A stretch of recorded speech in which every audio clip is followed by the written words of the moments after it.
so that the people who couldn't make it, we had a lot of signups that will probably want to see it Yeah. recorded. So, welcome, everybody. I want to meet all of you, and I want to first of all introduce you to Britt Marie. Um, Here's Britt Marie.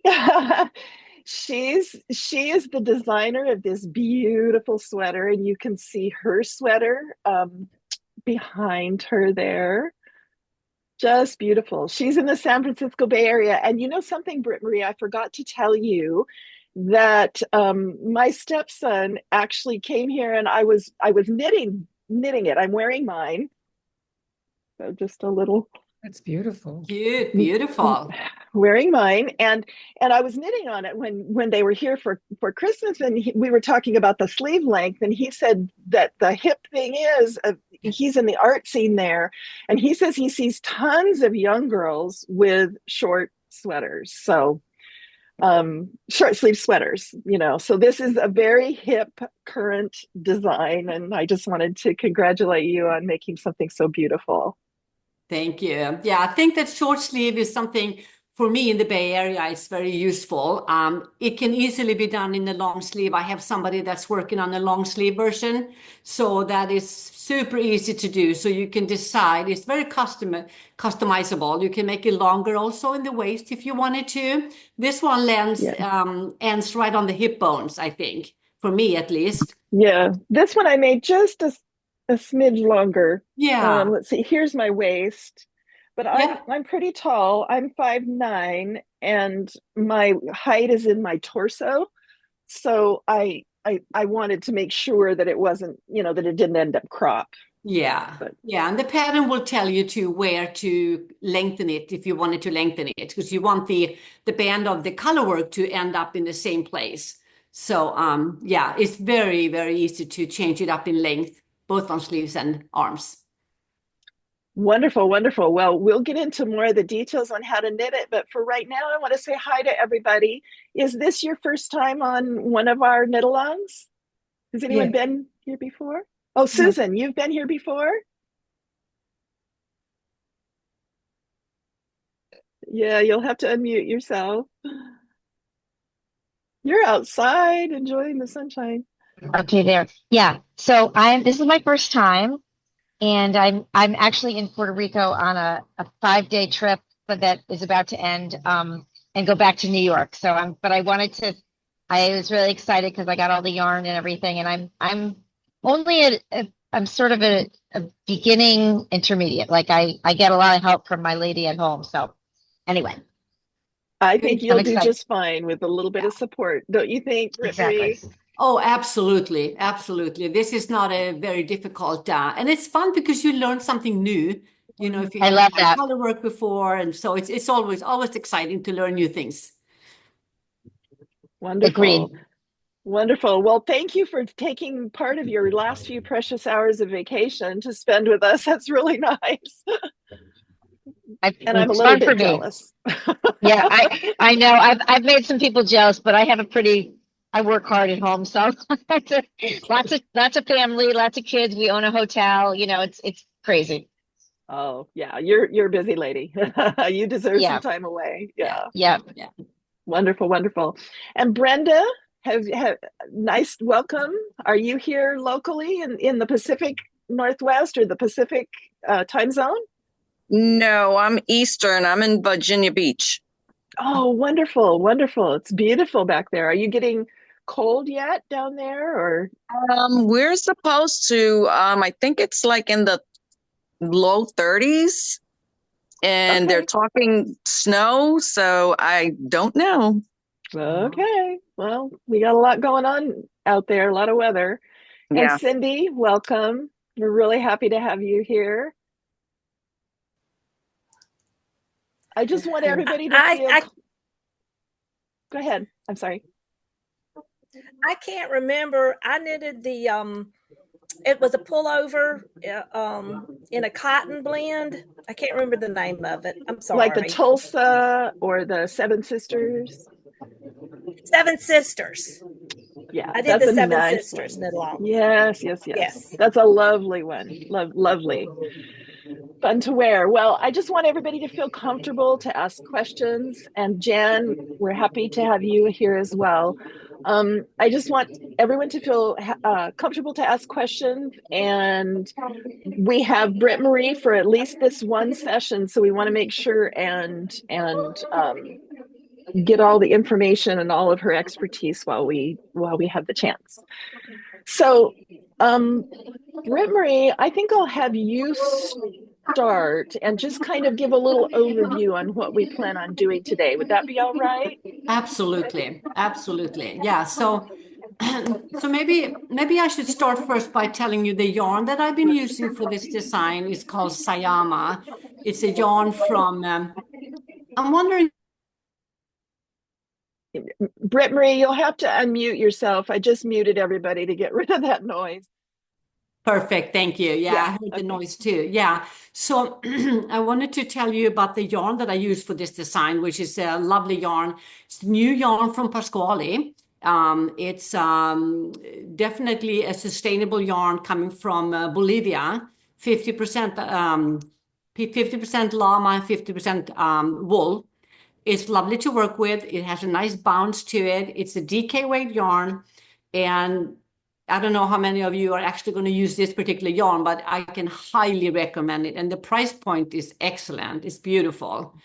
So this design, it's a seamless construction. You start from the very top and you start off by doing the ribbing for your neckline. And I'm going to see if I'm going to do this here. There we go. Usually when I design a piece, I usually do short rows in the back. I have another design that I don't do that with, but for this particular one, I decided to play with the idea of putting the short rows in the ribbing in the collar instead of putting it further down, because I wanted it to be a little bit more invisible. So the short rows is actually happening in the back of the sweater. I'm not going to go into too much detail, but it's happening back up in here. And you do the short rows because you wanted the back to be a little bit taller than the front. That will give you a nice fit over your shoulders. So short rows in the back, and then it's a raglan. So raglan is, that's where the increases are happening, right on your shoulder here. I'm going to turn it over again. So here's where you're building the body, increasing. Your increases happening all in this raglan here. And then when you come down to here, you separate for the body. And now you're working the body in the round. Everything is in the round. And then when you're done with the body and the color work, you go back and you put those stitches that you had live on your needle, or on a string, I should say. And then you finish off with the sleeves. So that's pretty much the construction of this sweater. So it's seamless, top down, no seaming at all, short rows in the back. And did anybody have any question on the overall construction of the sweater? If you want to chat, make sure you unmute yourself. I just muted everybody because there was some background noise. A question on the sleeves. You use the same needle. You're not using double points. No, because of this sweater is sort of I wouldn't say oversized, but it has the positive ease. Okay. So that that's another trick that I do with most of my design. I want to avoid going into double pointed needles. So the sleeve is going to be a little bit, you do it on a 16 inch. Okay. And yeah, so it's very easy. The only time I change needle is to go down. I go down in size for the little ribbing down here. I just go down to a size 4. Yes. Great. Thank you. You're welcome. I have a question. Yeah. So I cast it on and then read the instructions. It says cast on with a German twisted cast on. Mm-hmm. Does it matter the cast on? No, it doesn't matter. My go-to cast on has always, I used to do the regular long tail. Now I've moved over to the German twisted one. It doesn't matter if you want to use your regular long tail, you can do so. The German twisted one gives you more of the stretchiness. that pulls back nicely so it doesn't get flary or anything. So if you want to learn how to use that going forward, I highly suggest it. You can look at it. We can show you today, or we can, but you don't have to rip it out if you don't want to. You can use regular one too. Yeah. Okay. All right. Thank you. Of course. And I'll put a link on my YouTube channel. I actually have a little how-to, and I can actually show you today as well, but I'll put a link into the chat for my YouTube channel, which has a little how-to. There's no talking on it. It's just showing you how to do it. Sometimes I get frustrated. I'll go to a how-to video and they spend 5 minutes talking about what they're going to do. And it's just like, I don't want to know how to do it. Yeah, and so I thought I would do one just jumping in. So anyway, there it is. Okay. And let me show you really fast too. I can show you the difference. Well, I can't really show you the difference, but I can show you, here we go. I can just show you, this was cast on with the German twisted, and you can just see how stretchy it is. I mean, it would have stretched anyway, and unfortunately I can't compare, but I mean, it's just so elastic, and that just gives it a nice bounce. So anyway, I am a big lover of that cast on as well. Yeah, I think the biggest difference between the two is that both of them are going to be stretchy, but the German twisted is going to bounce back and it almost looked like you haven't pulled it out. So it's going to come back into the 1x1 ribbing in this case nicely. But both works. All right. Yeah. Absolutely. Any more questions? Has anyone started the sweater? I should ask that. Cindy, you've started. Can you show us where you are? Where are you? Okay, got it. Perfect. Perfect. So are you up to the, I can't remember. I knit it, but it feels like a lifetime ago already. Are you where you start the short rows yet?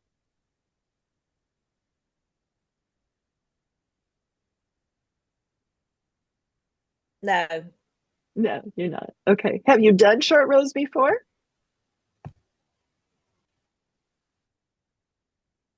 No, you haven't done them.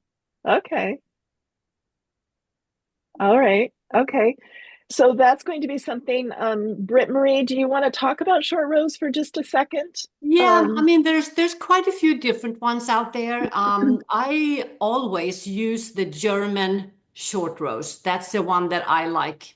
That's the one that works for me. And there's so many really good videos that you can look at. Maybe Pamela has one she can put in for you. It's hard to demonstrate. You have to sort of, but I think that probably the most important part is that when you're pulling over the strand over the needle to make that double stitch after you have turned, to really tug that and pull it over tightly so that it stays down there.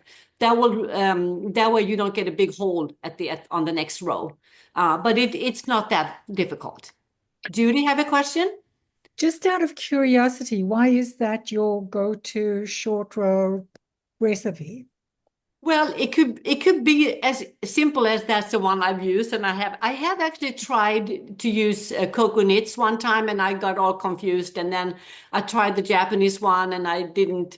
I think maybe I haven't, Judy, really let it have a chance to grow on me. Are you using something else? I have, for me, this is all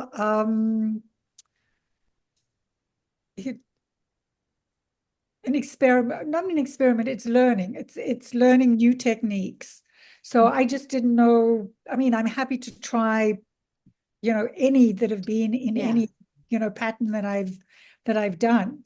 But I was just curious as to, I mean, clearly, it's like casting on, long tail is easy. Exactly, yeah. Now I to think You Bring know, it up a notch. most of my knitting friends and my other designer friends, most of them are using this one, Right. and they find that it's going to be the most invisible one.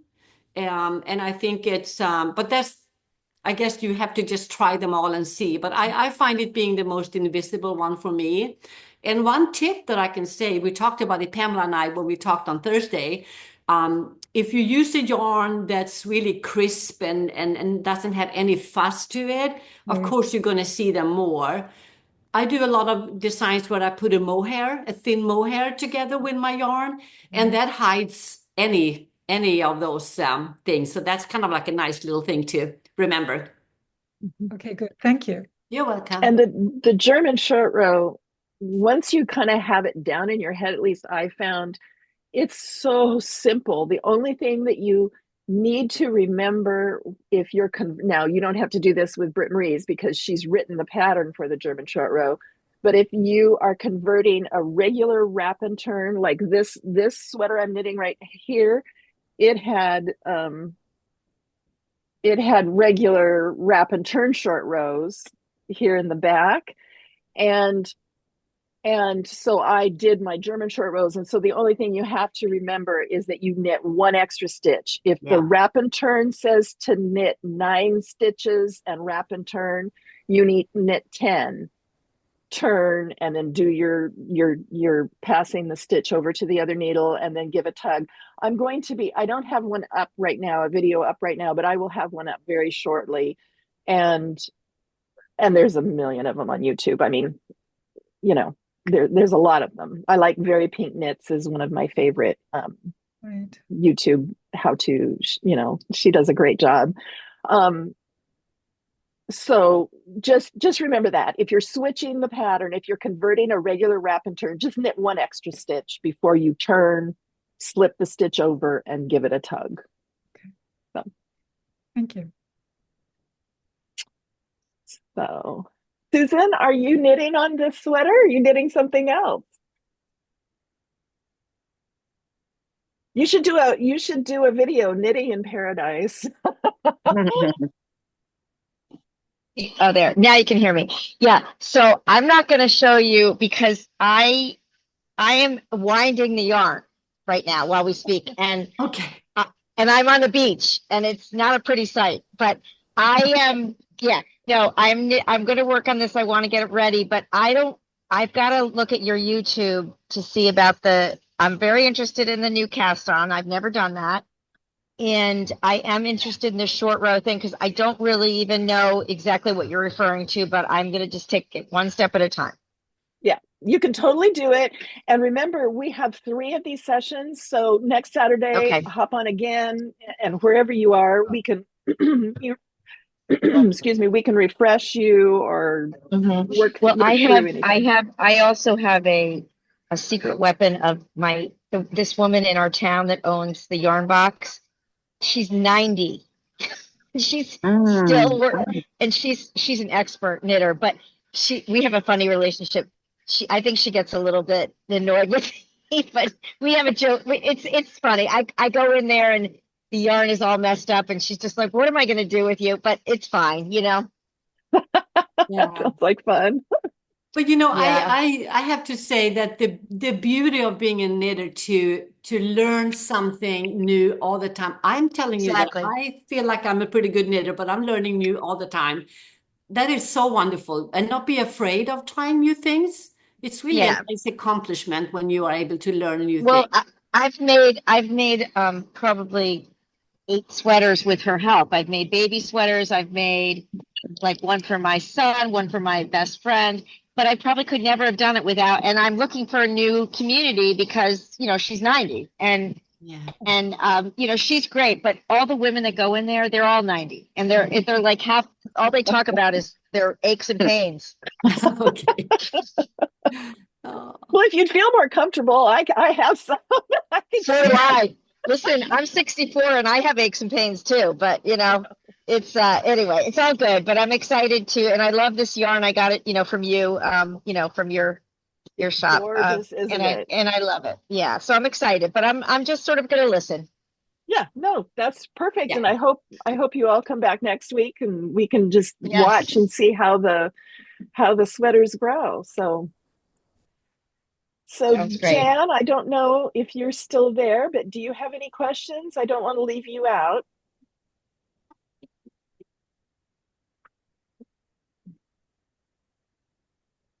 It's not there. Okay.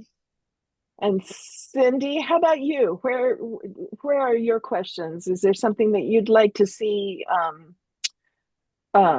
demonstrated, or we're set up to show a couple of things live here if you'd like, or what would everybody like to do? Well, can you show that, like how the German twist on? Just show it. I mean, you Absolutely. have a, yeah, that would be awesome for me. So, because I'm a very visual learner. Okay, perfect. And also, if you can access that video too for later. Yeah. How do I do that? I'm sorry. How do I access it? Just go, you're gonna show a link. Yeah, I put it in the chat. Can you see it? Oh, cool. Yeah. Yep. Okay. Did it show up? Yep. Yeah. Okay. Yep. All right. Let's just switch here. I love it. See, this is really helpful to me. Good, good, good. So just like the sorry, I was Long tail. yeah, just like the long tail. Yep. You measure according to, I do it this way: 1, 2, 3, 4, 5, 6, 7, 8, 9, 10. And then I measure out. And it's usually pretty close. Is that how you do it, Britt Marie? Or how do you measure your? So how I do it a little bit differently, but that's a good one. That's a good one. I usually just take, let me see if I can, I just hold that strand and I go, okay, this is 10 stitches, this is 20, this is 30. So I do it that way. Mm-hmm. Okay. Which is, it's basically the same way. You just, Yeah. yeah, it's basically the same way. Okay, anyway, so you have your tail, and you put it over in a sling just like a regular long tail cast on.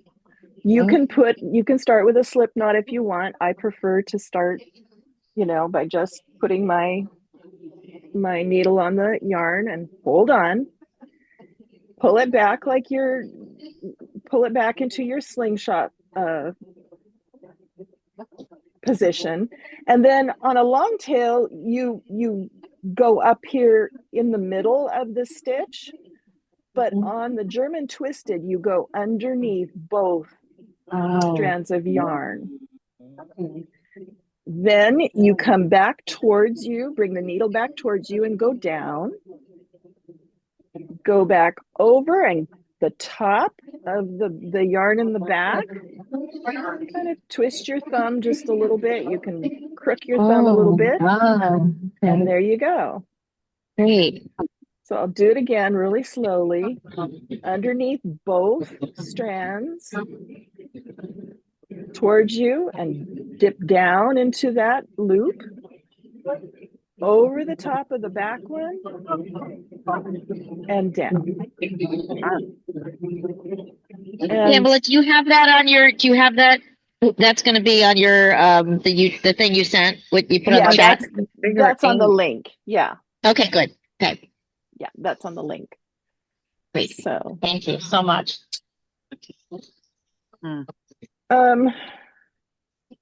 Do you want to, Britt Marie, while I have the camera here, do you want to talk about the jogless, or what do you? Let's do. Yeah, so you're not going to be there yet, but when you come into this section of the color work, since you're knitting color work in the round, you're not going to get the rows to be lining up with one another because you're kind of knitting in a spiral. And what happens then on the side here, it's going to be a little bit like this. It's going to shift like this, and you don't want that. You really want this to be, you want the pattern to really be lining up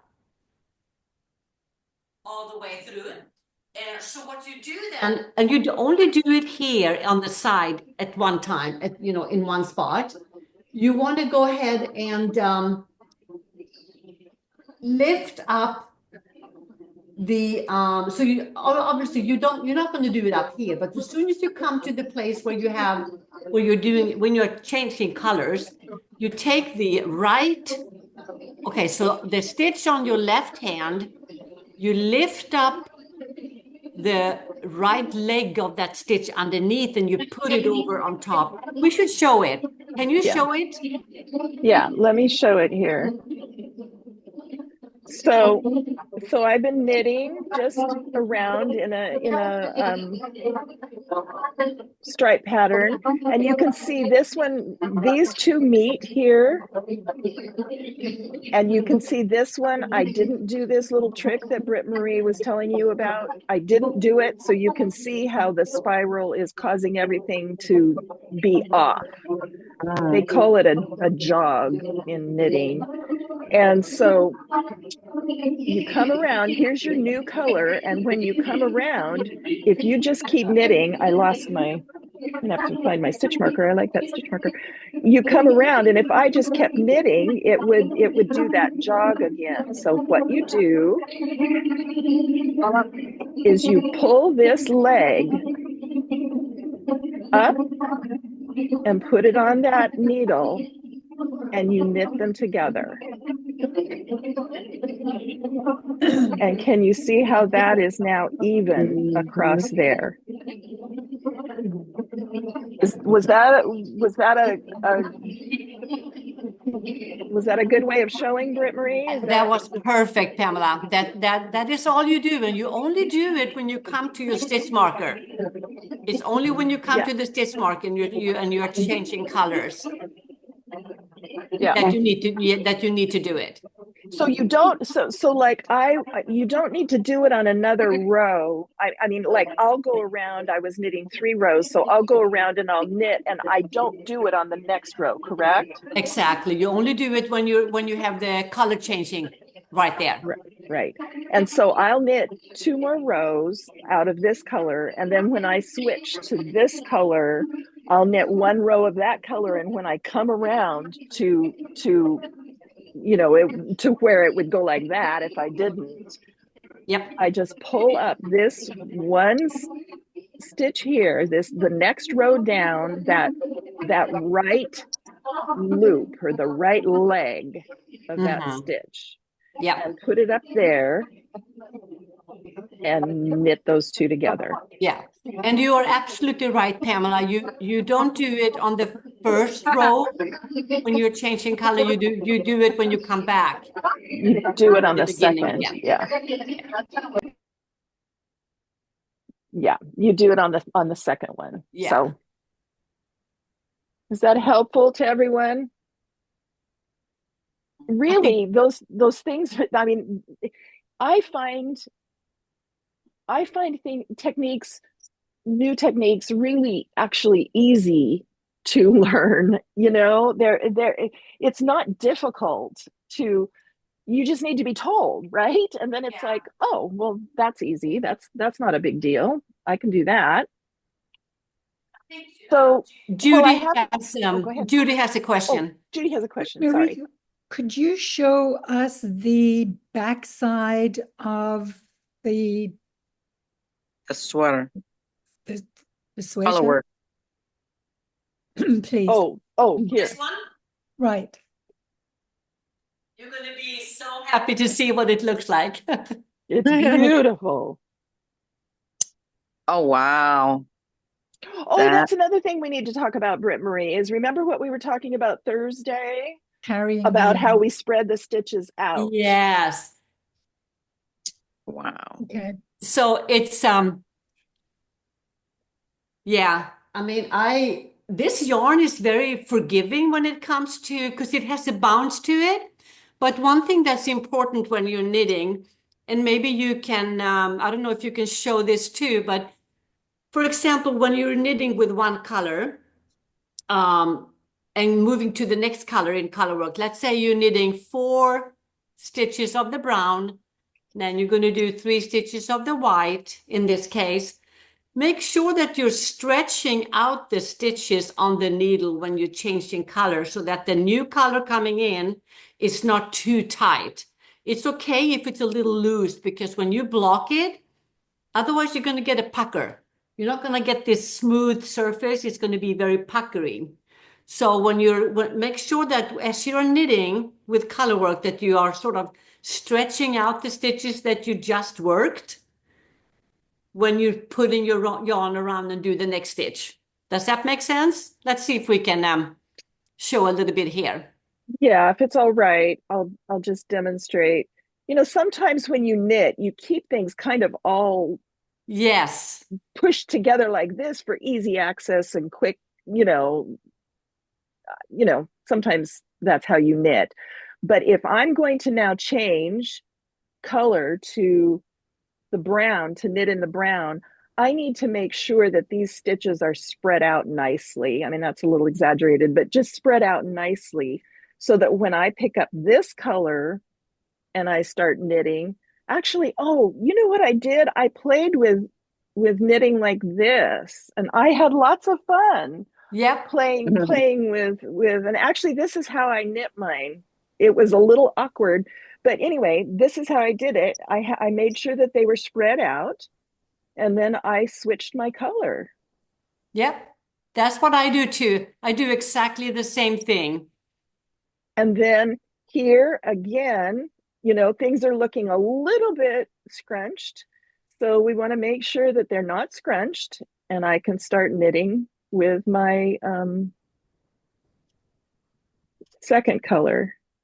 And you just remember, at least what I did is I just kept things spread out kind of like that, not exaggerated, but and I tried really hard to just be really loose in how I knit, especially that first stitch, so that I didn't over sometimes when you get nervous doing a new technique, you kind of hold on to everything tightly and pull it down. But anyway, that's just the little tip And that made also, things. don't be too worried about it when you're looking at it, because if you have done that in the way that Pamela was describing, it might look a little wonky in the back, but when you block it out, everything is going to relax, and it's going to smooth out, and it's going to be beautiful. Yeah, I'll show you the back of mine, and this is the first color work I've ever done. Let's see. Let me switch. Oh, here.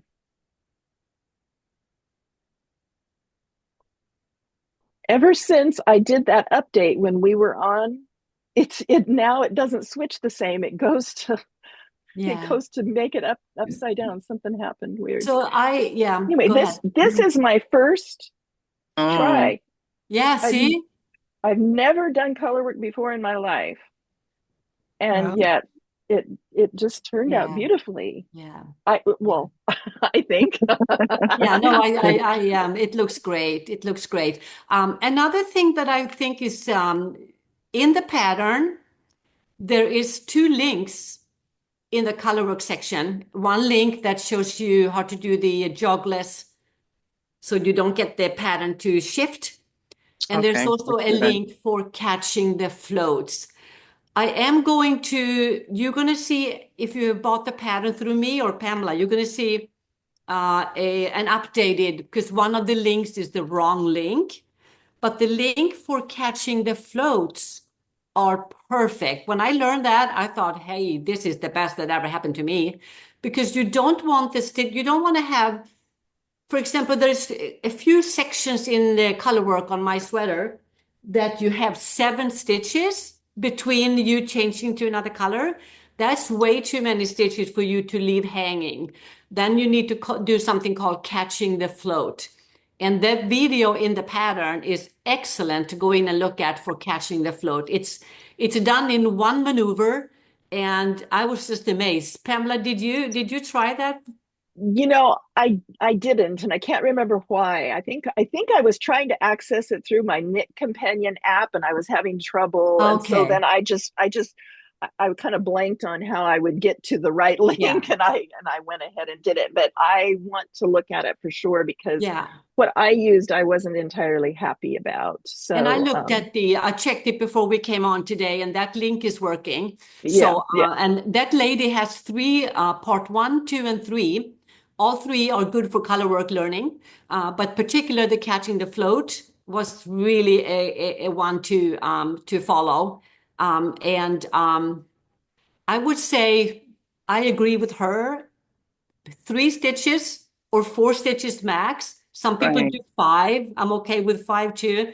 But in this case, when there were 7, I needed 4, then I caught the float, then I needed 3, and that turned out nicely.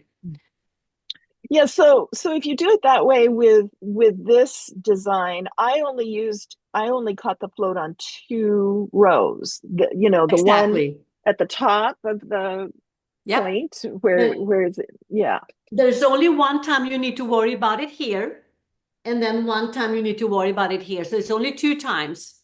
So the rest is enough for you to not catch any floats because it's 3 stitches, 2 stitches, 4 stitches. So it's definitely only on the first and the last row of the whole color work thing, which is nice.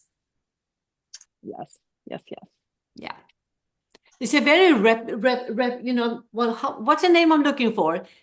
Repeatable, Symmetrical. It's symmetrical and but the repeat of the color work stitches is very memorable. You can remember oh it. yeah, Yeah. yeah. So Yeah, no, it was For some very of us. doable. Oh no. Hey, if I can, you can.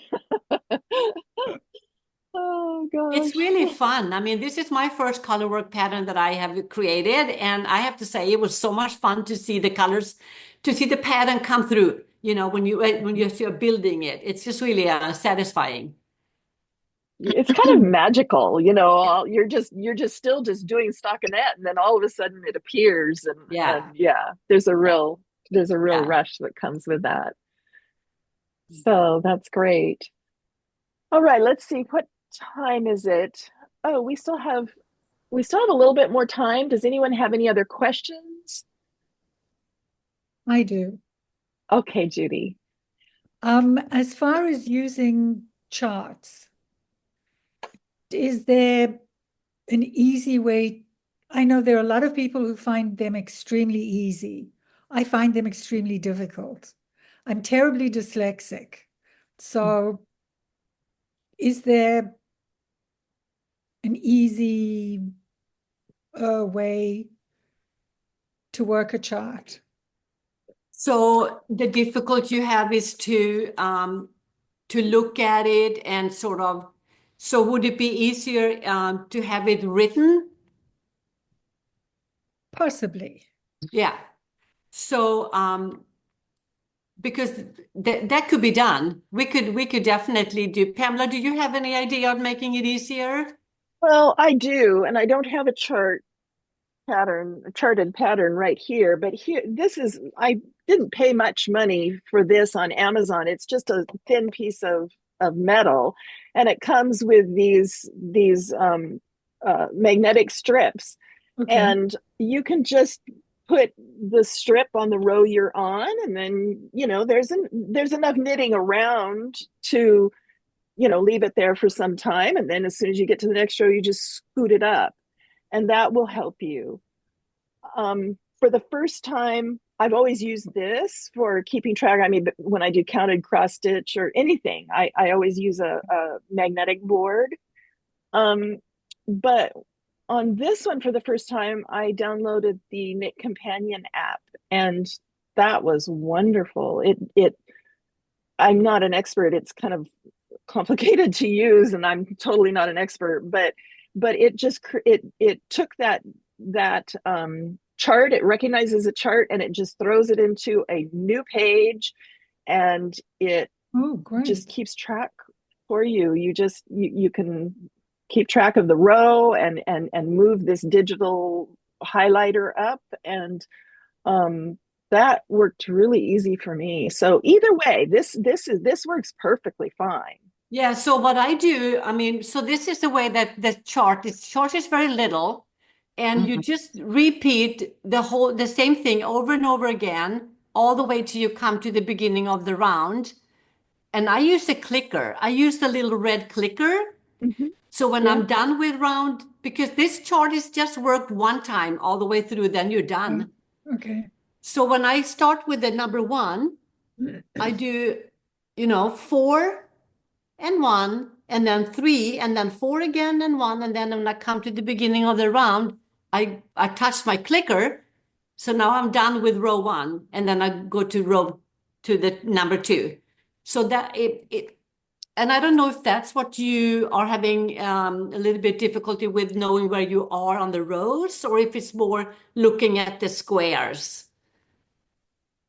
It's both. It's both. Okay. It's both. So, No, so I'm sorry. Go ahead, Pamela. no. I just was going to ask, do you understand to work from right to left? Yes. Yeah, Yes. okay. Yeah. So there is a way to make this into a written chart, and I didn't do that for this one, but I can do that. I can make it into a written chart instead, and then have it all in in writing. Seems like an awful lot of work for just me being. Well, I think, there's Judy, there's a lot of knitters that are intimidated by charts, and even I believe that there are a lot of knitters that just plain won't do a pattern if it has a chart. So I think you're in good company. I always Absolutely. feel bad when I hear about it because I'm like, ooh, it's not that hard if just get a couple little, whether it's the clicker, or a board or knit companion, or I don't know. There's another nice app that if you want a digital clicker, there's an app called Strikeviler or Yeah, on the Strike. phone. Yeah. And I use that, Yeah. because that way I didn't well, number one is I usually have, quite a few projects going on at a time. And that way my clicker, I just have one clicker. So, Yeah. so I would use that. I mean, there are things that make it totally doable. And I will say that if you want to tackle a charted chart, this is the one to do it on. Yeah, this is fairly easy. But I'm going to look into it, Judy. I'm going to see what it takes to make a written one, and then I'll add it. I don't think it should be that difficult. I need to walk through my fears. Yeah. I mean, it's just string. I Yeah. mean, what's the worst that can happen? I have a confession to make, and I got to the end of this sweater, and I even think I had done a tubular bind off before, and I could not get it on this sweater, and I finally just said, I just cried uncle, and I cast off, regular, because sometimes that's just, I needed to move on and get and work something out, and I knew we had this coming, and that Britt Marie was going to tell me how to successfully complete that. So if we have, I think we have just about enough time for you to go through it. And that way it will be on record with you showing us. And it will be recorded so that we can go back when we get to that point, even though obviously it's at the end. It will be back to that point. By the time we get there, we can refer back to it. So And I'm just going to do like a little background. So for this particular one, there is a 2-row setup. You can look at a lot of videos. Some are doing 4-row setup before you start. Have anyone done the tubular bind off before in this group? I think I have. I don't know if anybody has. Yeah. So you can do a regular bind off if you want. That is absolutely fine. The reason we do the tubular bind off is more aesthetically. So what happens is you get that edge that the stitches kind of roll over to the underside, so you get a nice little bit thicker. is there a way you can show us up close? Yeah, I think so. Let me roll this baby a little closer here. I'm so glad I can move her. Yes. Let me see if I can get it. You see how it's Yes. kind of round? Yeah. Yeah, it's like the stitch curves into the back, and it looks like it Exactly. just appears out of nowhere. Exactly. And the reason you do the 2-row setup is almost like double knitting, because you're really, the setup rows is really you're knitting one stitch. It's usually, well, it's only done in a 1 by 1 rib, for example. You knit one, you slip one. You knit one, you slip one. You do that all the way around. Then when you do the second row for the setup, you slip the first one and knit the second one, which is the one you slipped previously. So you kind of alternate. Now you're done with the setup. Now it's time to start doing the bind off. And you do the bind off with the tapestry needle. So it's not with a regular needle, you use a needle. And I think Pamela can show you now. I'm going to walk through and see if I can tell her what to do here. Yes, tell me what Let's, to do. So here I did both setup rows, and the setup row is easy. It's just knit one, slip one, and then slip one, purl one, slip one, right? yeah, so you knit the first one, you slip the purl stitch. You knit the next, you slip the purl for the first row. Then when you start the second setup row, you do the opposite. So you slip the knit stitch and you purl the purl stitch. You slip the knit and you purl. So now you're done, and now you're going to start your actual needlework here. And the So first, I gave it a 3 or 4, the length of the bind off, the area. It's supposed to be 3 or 4. yep, 3 to 4 length of yarn is when you need to cut it. Yeah, so for something this length, I think I made this one 4 just to be sure. And so, there's Yeah, quite a bit of yarn there. yeah. So Okay, and this is in the pattern too, in a written, it says tubular bind off like this. So anyway, so the first 2 stitches are done, only the first 2, and then we move on. So the first 2 stitches, you are you're starting from your right, you are inserting the needle purlwise into the first stitch and pull the yarn through.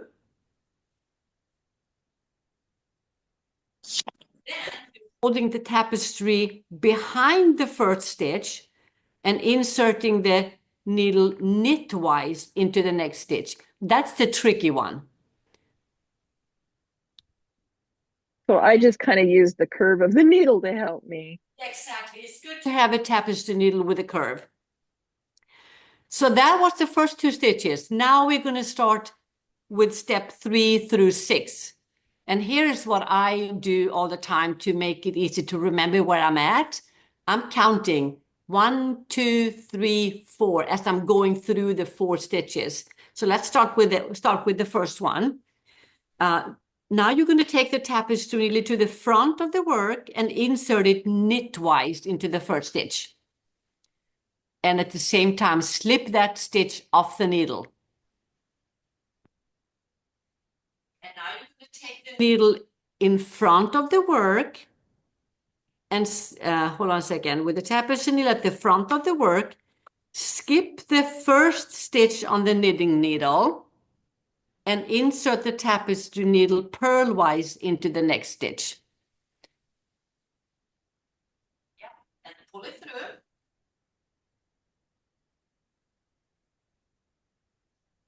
And then you're going to put the needle purlwise into the first stitch and slipping that stitch off the needle.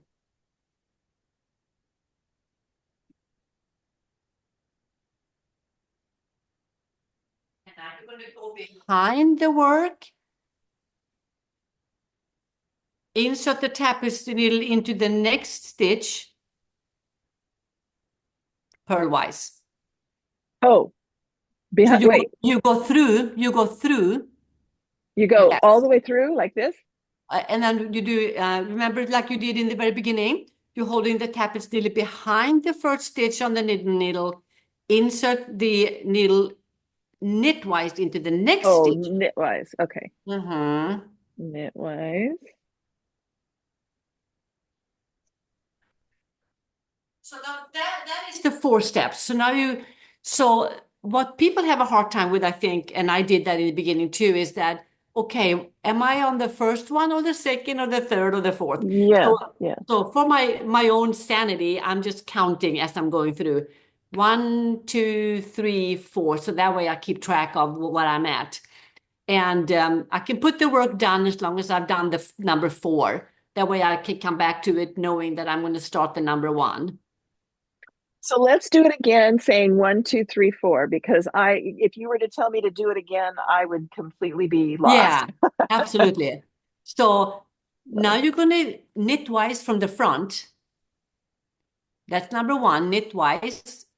Pull it through and drop that stitch off the needle. Okay, so 1, That's 1. And now you're going to go in purlwise in stitch number 2 from the front. Purlwise in that. 2, And then purlwise in the first stitch that you have on your needle, purlwise, and slip it off the needle. That's number 3, 3. And then number 4 is go between those 2 stitches and make it knitwise into the second stitch. Yes, perfect. That's number 4. Let's do it one more time. Yes, I agree Okay. here.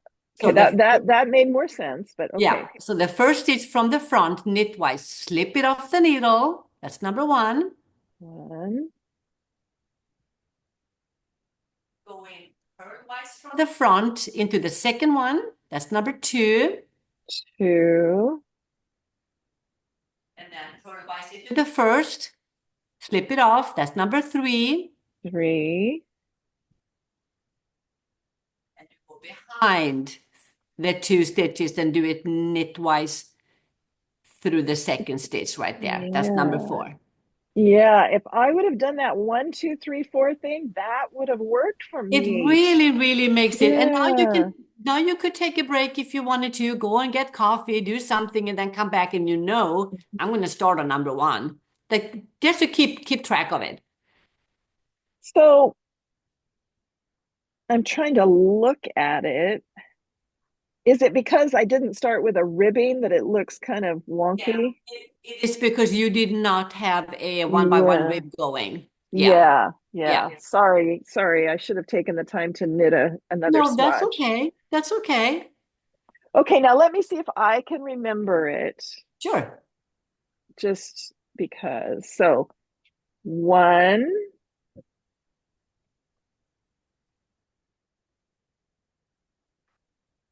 2,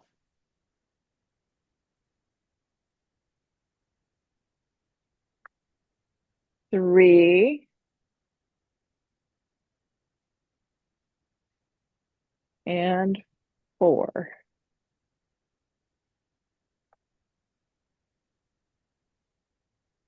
I kind of had to feel that one. It's hard to see what I'm doing. Yeah, that But one one, takes number 4 is the one that's a little bit tricky, but when you have a tapestry needle that's curved, it sort of yeah, kind of glides in, kind of yeah, automatically, I think.